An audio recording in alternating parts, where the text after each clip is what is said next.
So I'm delighted that Professor Xiaolan Fu has agreed to give this talk for us. She is Professor of Technology and International Development at the University of Oxford. She's the founding director of the Technology and Management Center for Development there, and her research interests include innovation, technology, and industrialization, trade, foreign direct investment, and economic development, emerging Asian economies, innovation, and productivity in the UK and the US. And I should add, Xiaolan has extensive connections in China. She's published extensively in leading international journals, and her recent books include Innovation Under the Radar, China's Path to Innovation, China's Role in Global Economic Recovery, and the Rise of Technological Power in the South. She's editor-in-chief of the Journal of Chinese Economic and Business Studies, and Professor Fu is a consultant or advisor to many international organizations, including the United Nations.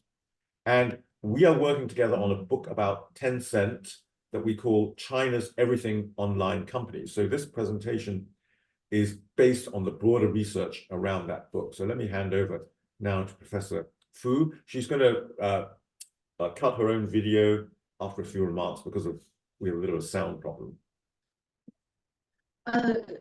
Thanks, George, and many thanks also to Ravi, to both of you for organizing the seminar and also for inviting me. It's a great honor to have the opportunity to share our work in progress on the book that I co-authored with George and the two other co-authors, Wei and Xuezhen. So they're great to present the work in progress at the CEM, Center for Emerging Markets, which is a leading research institute for the study of enterprises from the emerging markets. So thanks, Robbie, for the opportunity. So I will share my screen and also switch off my camera so that you can hear me better.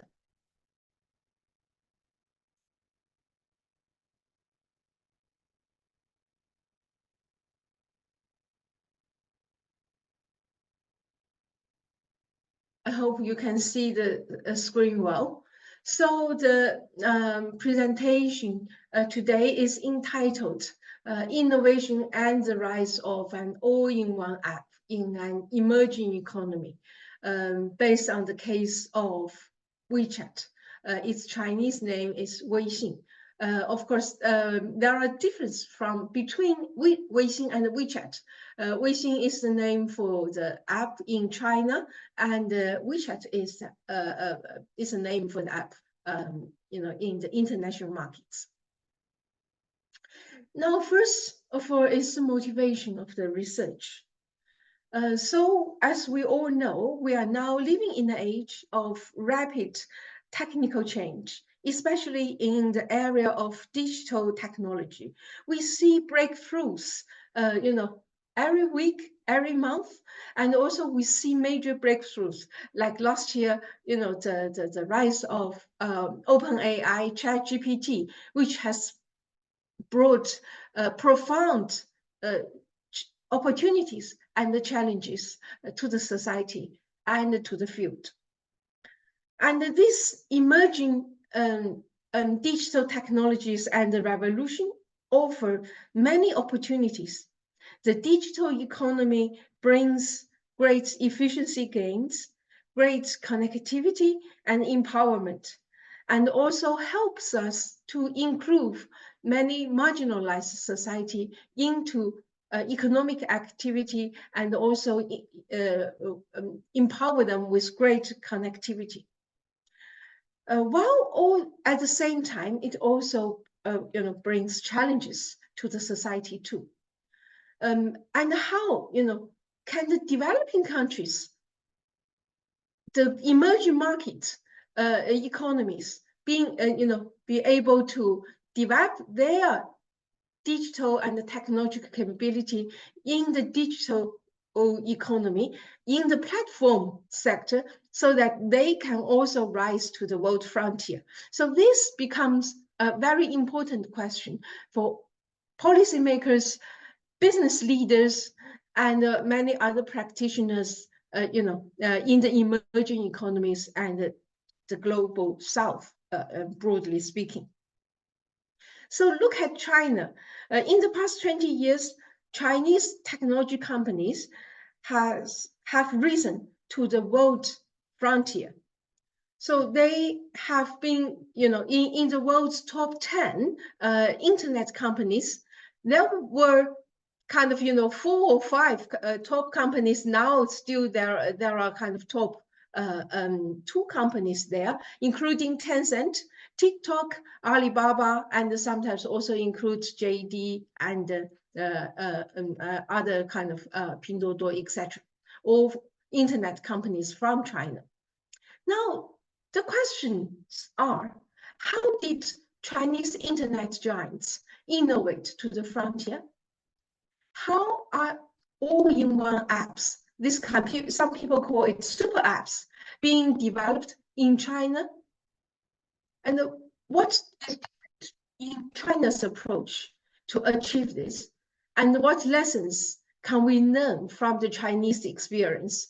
And the lessons can be learned not only by the companies in the global south, but also in the global north, in the developed economies. Although these are very important kind of timely questions, however, there is very limited systematic research in this area, especially about the super app, the all-in-one app. Almost very little research, and about Tencent, broadly, and actually also very limited research based on secondary material. So it's some kind of secondary material from the newspapers, from the internet, or some kind of high-level political economy analysis of the rise of the company, So in-depth kind of study of Tencent in particular, and the in-depth study of Chinese internet companies based on primary data, first-hand data, is really very limited. So that's the gap that we aim to fill through this research. So it will be a book, as George mentioned, China's all-in-one online platform. So why, in order to answer this question, we used a case study of China's internet giant Tencent. Why it is a very good case? Yeah. So actually, we did this through a theoretical sampling because of Tencent's proven success in the short 24 years. It is one of the 3 major internet giants from the developing world, including the emerging economies. So its rise, in the very fast in the past 24 years, especially since the initiation, the creation of WeChat.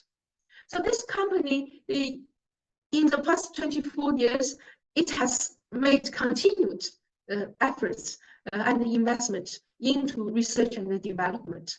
And in terms of innovation outputs, if we measured using patent applications, so if we compare Tencent with other leading internet companies, actually Tencent ranked top 2 in the world, only after Google, in terms of total number of patent applications and the total number of patents granted, ahead of Alibaba, Amazon, Meta, and other internet companies. So this is about this achievement.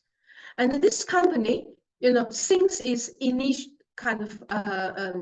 initial establishment in 2099, it has had a few years difficult times, try to survive, to grow. And as the founder of Tencent, Tony Ma said, There was a time he was trying very hard to sell Tencent, but was not successful. Others were not going, would not, willing to buy Tencent. Of course, they regret now, and that's, it had later, made profits and growth based on QQ, which is a messenger kind of app, but the company really kind of took off and become a major kind of leader in this platform world since the creation of WeChat. And since then, the company introduced, major innovations frequently over the past kind of 13, 14 years, and expanded from WeChat to other types of innovation, including Tencent Cloud, including Tencent Document, Tencent Meeting. Now Tencent Meeting is very popular, and also other kind of, the carbon neutrality and the sustainability, sustainable innovation and the social innovation, etc. And Elon Musk said, telling his executives, we should copy WeChat. And so he wants such kind of all-in-one apps too. And the rise of WeChat, actually, if we unpack it, again, is supported by continued innovation over the years, from simple messenger to, including more publicly open space like Moments, official accounts, which allow institutions, organizations, companies to have their official account. And another major milestone is the creation of WeChat Pay. And the use of introduction of the red pocket, which made WeChat Pay and WeChat much more popular in the country. And later they introduced, the business WeChat, which is called WeCom, and also the short video program. And another major creation is this kind of mini program, which is, as a product, it is close to a very novel, original innovation created by Tencent. And also, because of this innovation, made Tencent being able to create a real ecosystem, become a real all-in-one app, enabled by this mini program. And it now has a kind of ecosystem built on this platform. And the previous studies, there were a few like teaching case studies or some Chinese publications on WeChat. So what they kind of, their findings suggest that WeChat's success is a replication from functions of other Tencent products.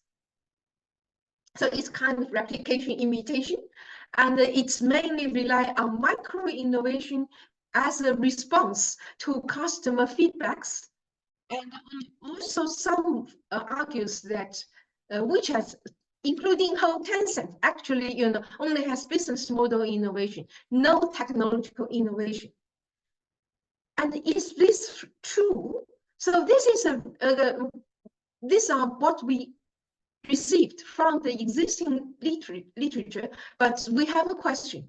Are these findings, kind of comprehensive and showing the whole full picture, or whether these are true? So these are the questions we wrote, trying to start our journey to carry out an in-depth case study, going into the company and into the individual level and the unit level, try to find out what's the true picture, whether those kind of received wisdom from the literature will enable a 24 years kind of continued success of such a kind of highly successful platform.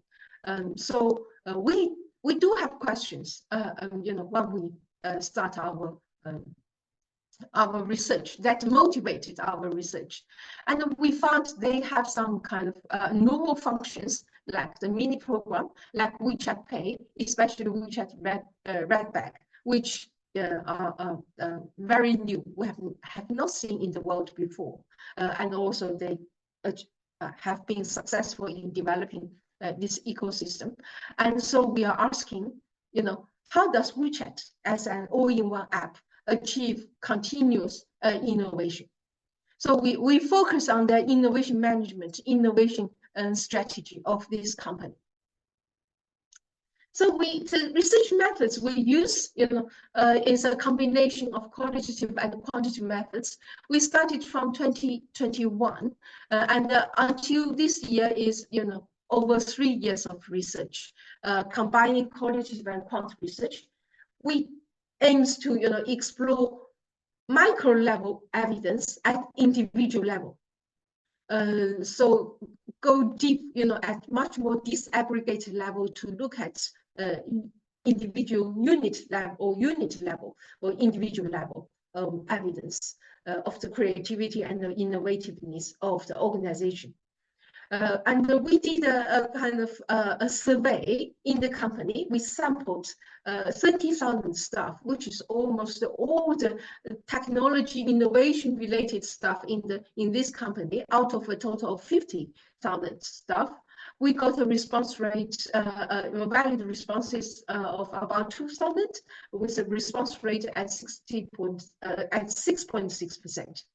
So we link this survey data with patent data and administrative data and attributes data in the company. And we carried out in-depth interviews with stakeholders. And nowadays it's about 70 interviews achieved, with its staff and the middle level and higher level managers. So these are the interviews we carried out within the company in various sections. The whole kind of analytical framework, we use a corporate innovation system to understand the innovation of this company, Tencent, as a kind of all-in-one kind of platform.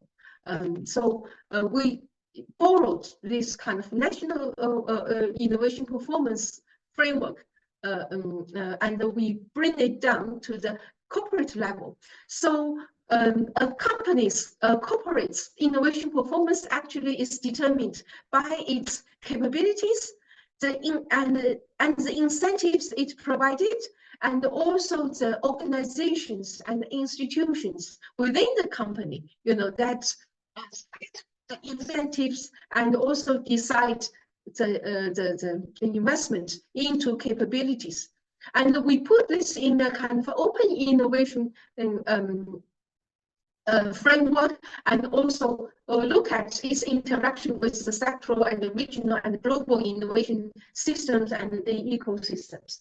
So that's our framework. So we look at its investment, its human power, and also in particular, we look at its incentives, including financial incentives, but also non-financial incentives, and also its organization's structure, and how it kind of facilitates and incentivizes innovation and creativity within the organization.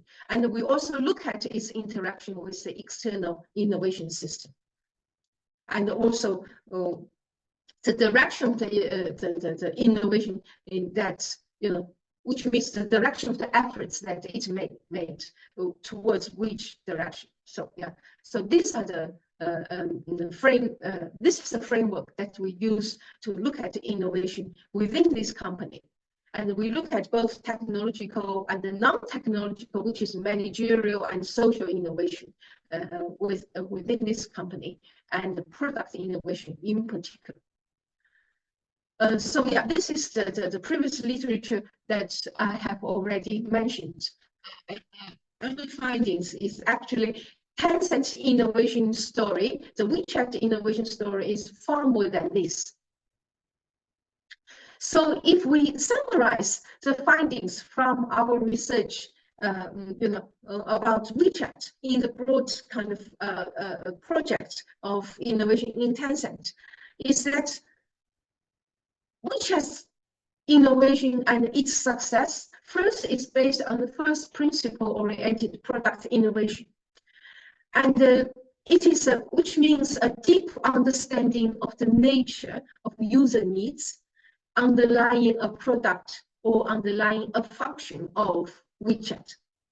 So it's all their decision making is much more beyond micro innovation response to user needs now and then, but actually it's more systematic, going to the fundamental to understand the nature of the user needs underlying their kind of need for a function or for a product.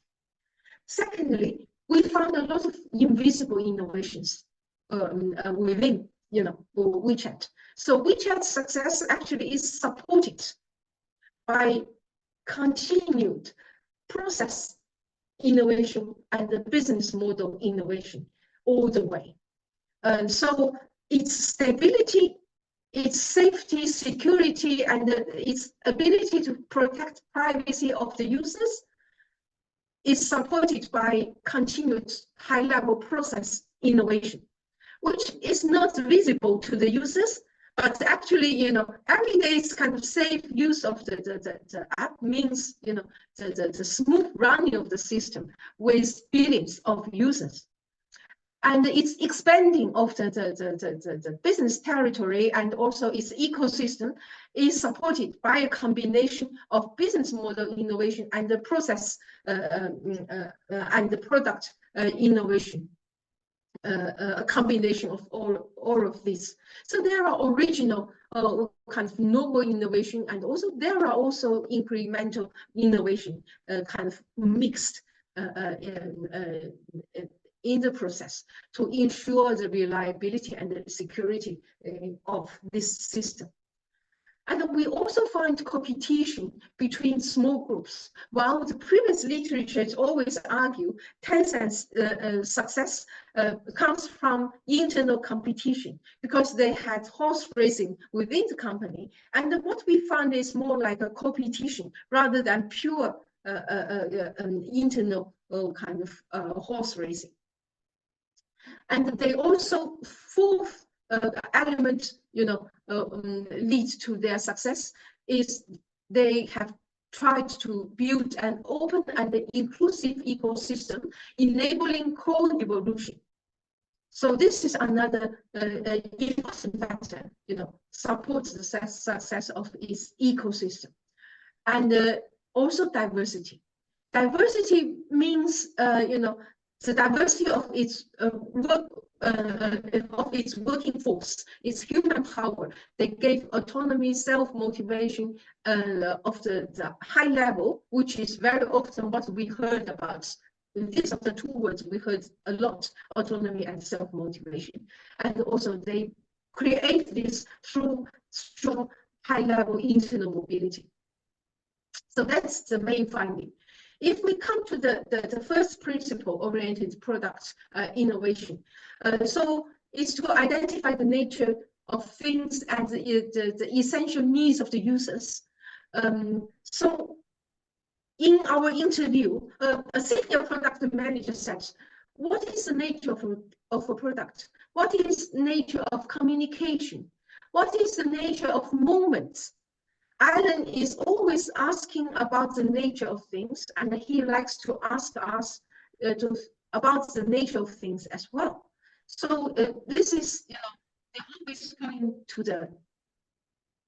the fundamental understanding of the needs. For example, like Tencent Dog, it's not just a document. It's not a Word document. It is a space. It is a space for co-work, for exchanges, so we can bring people in.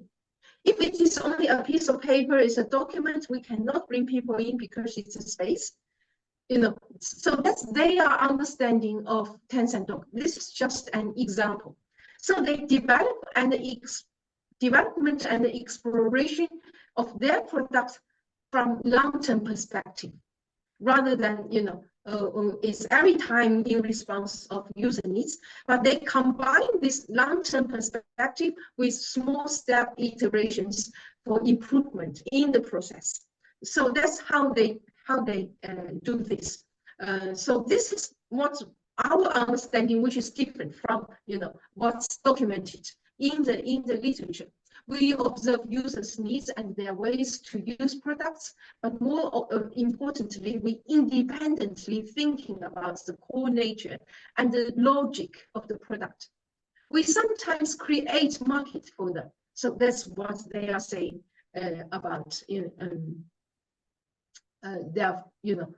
their product design, going to the fundamental. Secondly, what we found is within WeChat, within Tencent, we see, now and then there are plenty of invisible innovations. And a senior manager in Tencent said in an interview, in Tencent, when we meet another colleague, very often we're different from normal Chinese. We see each other, have you had your lunch? Have you had your dinner? Normally we will ask, are you doing anything new recently? That's how they greet each other within Tencent. Anything new? Are you doing anything new? So there are continuous process innovation through in-house research and development. That's one thing Tencent different from others, especially different from a company like Huawei. So Tencent almost all created in-house. WeChat also, I asked the engineers working in WeChat since its kind of inception, and he told us almost all created in-house. And also they integrate, of services into one app. So this integration of various services into one app, this is itself is an innovation, and also they support and ensure the safety and stability of large-scale usage through continued kind of process innovation, and also functions or products kind of applicability across various scenarios and systems. So this is something, especially when you do all in one app. Because all-in-one app doesn't mean they create every function themselves. Through this mini program, they allow other apps being kind of, grow, set up and grown on their own platform. They allow other platforms being integrated in their platform. That means other platforms, may use different systems, different scenarios, and they are this super platform should have this technical capacity to, enable apps from different systems and scenarios being able to apply very easily, quickly, safely in their kind of super app system. So behind this, actually, there are invisible innovations to enable this. And they have novel product innovations, although not many. We have to admit, kind of novel ideas, like the creation of the total new ideas of a new product. They are not very good at this. They have some new ones, like mini program and the red packets. But I think most kind of outstanding is their process innovations. But they also combine all these together, very nicely with business model innovations, so that they create new economies to allow people to, which is the new business in the digital economy, to include people normally who are unbankable, who are not includable in the formal system. And this is like what the picture shows. Yeah, and they also combine online, offline together using WeCom, which is a business version of WeChat. So So yeah, I already mentioned mini program. This is an innovation for developers in the IT sector. It creates an unlimited environment for developers and provides the Chinese solution to the challenges of cross-system development, as I explained earlier. And this is what Purnima said about this mini program. So it has, this mini program allowed 1.5 million developers, and more than 8,000 third-party services providers to work on the WeChat ecosystem on the platform and around it. So that's why we say it's an ecosystem. It's a real ecosystem. And of course, the WeCom and the WeChat and the mini program, had trillions of transactions in 2023. So so that's what's special and what has achieved by this mini program. And also one thing I want to emphasize is this mini program has very low entry requirement. So it's their requirement to develop a kind of mini program, the skill requirement, even primary school student can develop. So they allow a lot of developers being able to join rather than a high threshold requirement. And the SMEs then, including corner shops, being able to be included and open their shops, have a mini program on WeChat. So it makes it really inclusive and decentralized. And yeah, by having many developers outside Tencent system. So this open empowerment, decentralization, and it's light, very easy, quickly, in 1 second you open it. So yeah, all these are the special features of this mini program. Of course, because of this mini program, and it combined with the business model innovation is to allow WeChat to become an open and inclusive ecosystem. So when and in what scenarios do business and users who use WeChat depend on themselves? We only provide the toolbox for them. That's what WeChat's technical staff said. So they provide the ecosystem, a platform, and what to do on the platform, and what scenarios are kind of decided by their users who work on the kind of platform in the ecosystem. Ecosystem. That also means kind of empowerment and decentralization. And this also kind of enabled it to co-grow, co-evolve, with the platform, makes it inclusive. And I watched a video of Purnima. He said, if we don't do this, if we don't open, then it will be a kind of a mall, a shopping mall in a desert. Only a mall there, and outside is a desert.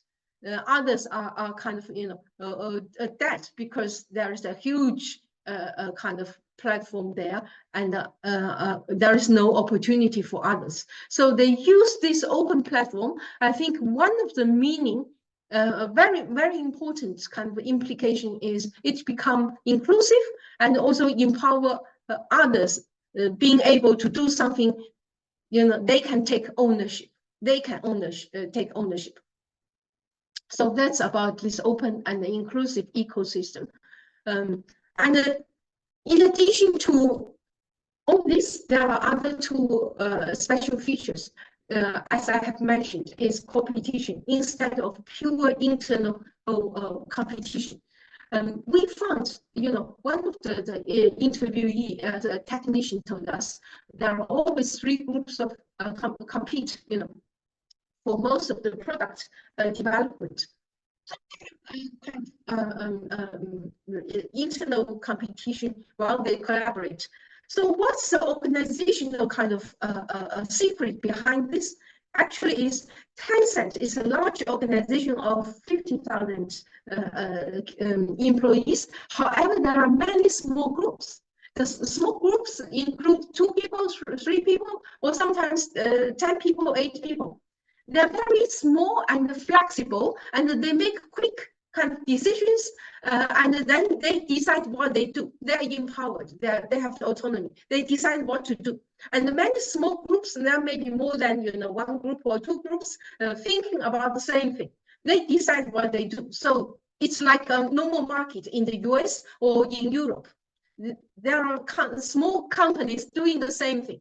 So they compete with each other. They can decide they collaborate with who within the company, vertically or horizontally, to form a bigger group. And they grow. Once they grow to a certain level, and then the company, the winners will get the support from the company, financial support, technical capacity support, marketing support, and so that they are able to compete in the broader market outside the company, and they win the competition in the industry. And what we have found is, this kind of internal competition. We see competition at the same time we see collaboration. So it's kind of competition within this company. And what we found is that there is a positive relationship between the competition and the innovation performance of the units and the individuals. And this relationship is moderated by the learning orientation of the individuals, and also the job autonomy, and also cross-boundary motivation provided by the company. It's whether they have high-level autonomy and whether they have, motivation to cross-boundary to do something, outside their own kind of disciplinary area. So we found, and we tested this using the survey data that we carried out, in the company within at the individual level. So it's about 2,000 individual staff within the company. So what we really found is there is a positive relationship between intra-company competition and the individual's innovation performance. There is a positive relationship, and the stronger the learning orientation, the stronger the positive correlation, and also the stronger the job autonomy. We see how big difference is. The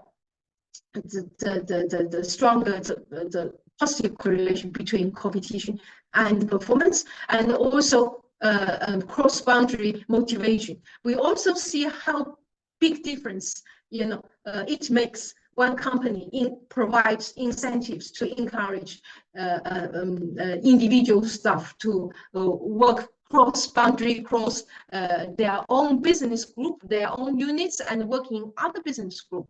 And we see that the innovation performance increased significantly, and also that promotes, the quality of innovation. In particular, this competition, we see stronger relationship, with a very strong relationship with the quality of innovation too. And another strong feature which we observed within Tencent and also within WeChat is this autonomy and the self-motivation. As I said, these are the 2 words I heard people mention the most. What they say when they're talking about Tencent. And the company, has developed a system, to enable the individuals to have stronger kind of autonomy and self-motivation and work on the things that they like, which is this internal mobility system they called Huoshui, which is moving water, flowing water system. And this intra-mobility, we found there is a positive relationship between this intra-mobility and the promoters and the movers' innovation performance. However, the frequency of the mobility has an inverted U-shaped relationship with innovation performance. So, people can move within the company from one unit to another unit. But if you move too frequently, we see a kind of, the marginal benefits will decrease. So it's an inverted U-shaped relationship between the frequency of mobility and the innovation outcome. And we found that cross-department mobility has a higher positive effect. So yeah, if they move across department, then there is a stronger positive impact than move within the company. And also we found the movers' absorptive capacity and the new teams collaboration, whether they have stronger team working in the recipients kind of team, also moderate the relationship between the intra-firm mobility and the individual innovation performance. So yeah, overall, so these are the inverted U-shaped, and these are the moderating effects of absorptive capacity and also team working, the kind of level in the recipient team. So in summary, that's what's special about WeChat. So actually they have a first principle oriented product innovation, and they combine this with kind of, small steps, incremental innovation. And they have a lot of invisible innovations, especially process innovation in the company, and they combine this with business model innovation and product innovation to to ensure reliability, security, and the growth of the company. There are competition within the company which allowed, fostered more innovation, higher innovation performance, and higher quality in innovation. And also this diversity and internal mobility, it kind of facilitated and enabled more innovation at the individual level within the company. And overall, the company has developed an open, inclusive, platform-based ecosystem to enable co-evolution. So these are what's special about WeChat, and what we can learn from WeChat's experience is, yes, first is, for the emerging economies, for the developing countries as a whole, there is a digital window of opportunity that they can capture and also, catch up, even leapfrog to the frontier, like Tencent has done through, in-house R&D and catch up and leapfrog. They have, and also another kind of takeaway would be, a combination of process, products, and business model innovations to allow the company to grow faster and steadily, to have a continued steady growth of the company. And another takeaway is the essence of user needs oriented long-termism combined with small steps, incremental upgrades. So it's not only small steps, incremental kind of upgrades enough to succeed to the level like Tencent. Itself at the world frontier, at the industry frontier, they need kind of long-term vision. So which is, enabled by the deep understanding of the essence of user needs and this kind of emphasis and orientation in their product development. And also they have, some culture and the local needs-driven, inspired kind of innovation like packets, which is, something interesting. And also they provide organizational incentives to foster creativity, like the internal intra-firm competition, and also and the internal kind of intra-firm mobility system. So these are all the organizational structure and the incentives to foster creativity and overall, as a strategy, they have developed an open, decentralized, and inclusive ecosystem for co-evolution. I think that's very important, so that Tencent's success is sustainable in a way. It's not a mall in a desert. It's actually, it's a mall in a garden or in a forest. Yeah. Yeah. Why don't we that's pause all there? from Xiaolan, yeah. why don't we pause? Thank you very much. That's been fantastic. So we have 10 minutes left for questions. Do you want to raise your hand, and then you can unmute after that? Thank you very much, Xiaolan. Welcome. If there aren't any questions, but I have one, which is, how does the company measure whether an individual is cooperating and contributing? Because a lot of this is about motivating people to cooperate, and also the cross-boundary cooperation. How do they actually measure what people are doing? Yeah, so in terms of measurements, very often is, like in the company, they have surveys, and also we carried out a survey in the company. We were asking whether they have collaborated with, colleagues within the company, within their units, or outside their units, or outside their business group within the company too. This is one way. And also another way is looking at their kind of, whether they participate in the product innovation, or in a patent invention, or a paper publication, whether there are co-authors coming from different units. So that's about collaboration.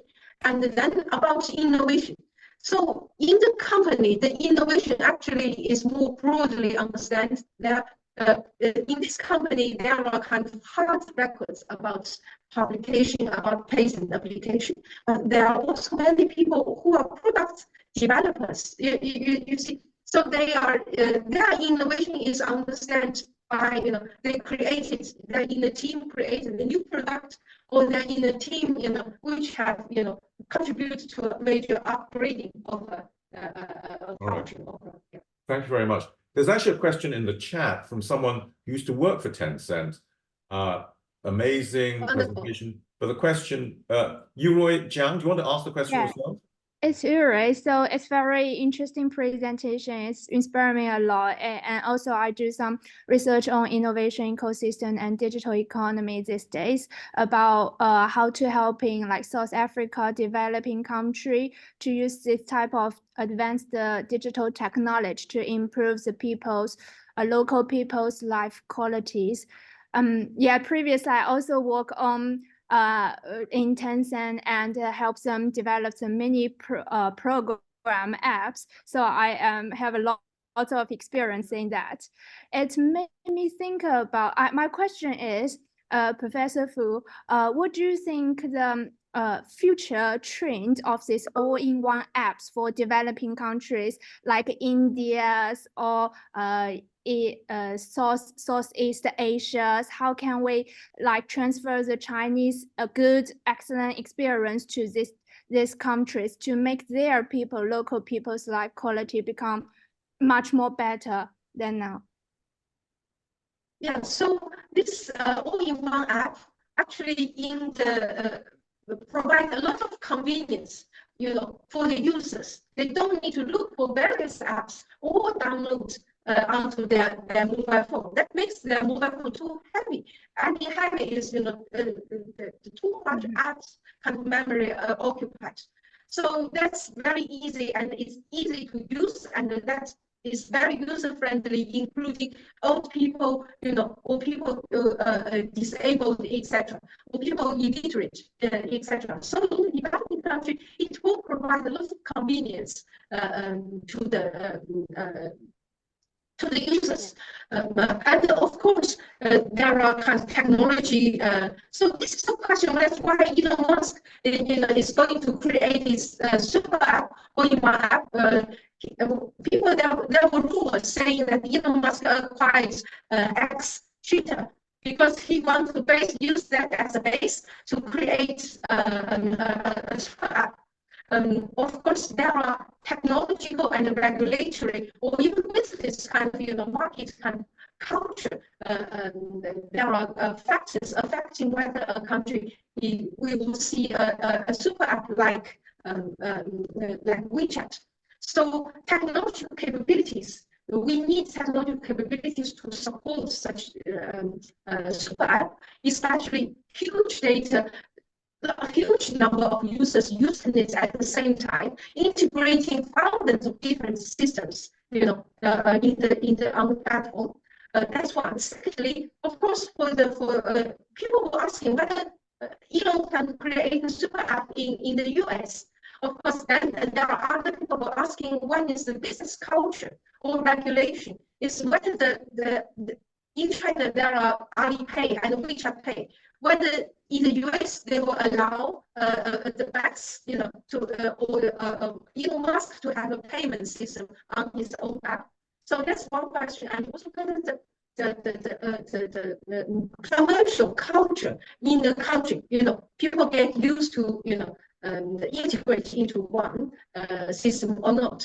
So there are institutional, cultural, and also technology capability-wise requirements for such all-in-one. Yeah, Xiaolan, if I can pick up on that, I think particularly in the USA and in Western Europe, a couple of barriers are the concern for privacy of data, and then secondly, anti-monopoly, which are less of a concern in China and in the emerging world. And both, can you comment on the extent to which these two concerns, privacy and anti-monopoly, are a barrier to the development of super apps all in one?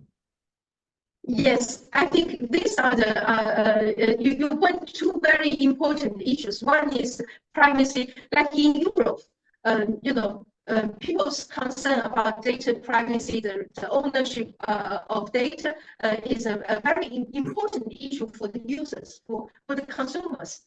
So, of course, we can see so far we have not heard any kind of big news about any user data. And even for us, we, doing research within the company, we have no access to user data. They are extremely careful about user data. So, but still, I know people will have concern, and so I think that's one of the issue. And secondly, is about anti-monopoly. I think Tencent and Alibaba's rise is rising in the emerging market economy, exactly that Ravi is kind of said about. So this is the economy is developing very fast from low income or the lower middle income to higher income. The whole institutional institutions, regulations in the country, in the process, have not been very developed at that time. So if a new app today in China rise to super app, I think the regulatory supervision in the supervisory authority will look at it. But it happens, it's past 24 years. There was time this emerging market kind of authority have not paid attention to. Thank you. There's one more question from Hasmukh Shah. I've got two questions. What methods can the Western world may want to use for improving performance, and vice versa? What would Chinese companies want to learn from Western companies? What the Chinese want to learn from the Western companies? I think there are a lot to learn from the Western companies too. So yeah, I think Western companies, we have seen Google, Amazon, Meta, Microsoft, a lot of, and OpenAI, very creative companies in the Western world. They are, I think, they have more blue sky thinking, more kind of free blue sky thinking to explore the things that they are interested in. They are able to take a longer vision and supported by venture capital investors. So this, freedom in thinking and explore what you are interested in, and the support from the venture capital and the capital market and the patience in the investors and the whole society, and also allow you to fail. This whole generosity or tolerance to failures, and the encouragement of some company or some people to do something totally unimaginable, or being very different, very unique. And so this kind of culture, I think this is what the Chinese companies should learn from the Western companies. And also, like Elon Musk, he has also, I think, quite a few kind of leaders, business leaders in the Western world. They have a social vision, a vision for the human society. I think that kind of mission-driven kind of. Okay, that's thank you very much. I think I better pass it back to Ravi to wrap this up. You're blocked, Ravi. You're muted, right? Yep. Yeah. Thank you, George. Thank you, Xiaolan. This is you opened a lot of issues. You created a lot of questions in our minds, I think, and you've given several answers, a lot to digest and think about. I had a few questions, but reactions, and I will maybe share them with you separately. But I two comments very quickly. One, I think your story is still too company focused, and whereas when they're responding to the questions, you do talk about the broader Chinese context in which Tencent is doing what it's doing. And so the impact, I don't know how you can bring that into the analysis. So I don't know, Tencent could have happened somewhere else. I'm not at all sure we could have a Tencent emerge in another emerging market even. And so China's, how to bring that into the analysis. The other part, which I think is interesting, is which of these innovations are really, you mentioned that they are original innovations. And some of the innovations, at least today, looking back, sound like, oh, I think somebody has something like that in the US. But what I don't know is, did the US company copy Tencent, or did Tencent copy the US company? And in my visits to Baidu, where I used to take our executive MBAs, this was a constant thing for me to, when you watch it in slow motion, you can kind of tell, because I was seeing Baidu doing things before Google, where on a map, they would show you on your route, here are all the places you can visit. I had not seen that in the US, but I saw it in Baidu, and then eventually you see it in Google. So I don't know how, if you can disentangle that and say, these are some of the really original things that Tencent did. Yeah. And then they would copy it, because many of these innovations can be copied. And after a while, you don't know who invented it or who innovated. So if you could add that richness, it'd be terrific. Anyway, I will stop there and just thank you again, and thank our audience for joining us and for your questions. And we look forward to the book, Xiaolan and George. Do you know when that might happen? Hopefully end of the year. Yeah. Oh, that's fantastic. Okay, so we will look forward to that, and maybe any follow-up. I'm sure you'll be doing follow-up articles as well based on this very extensive research. So thank you, Xiaolan. Thank you, George. Thanks, and thank you to our audience. Thank you, Ravi. Yeah, thank you we'll very much for organizing the event, and also for the very insightful comments. We will definitely take this on board in our revision of the book. I think that will make the book more insightful, you see, and also more deep. That's wonderful. That's wonderful. All the best. And again, thank you all. Thank you very much. Thank you. All the best. Yeah, thank you very much. Yeah. Bye-bye. Bye.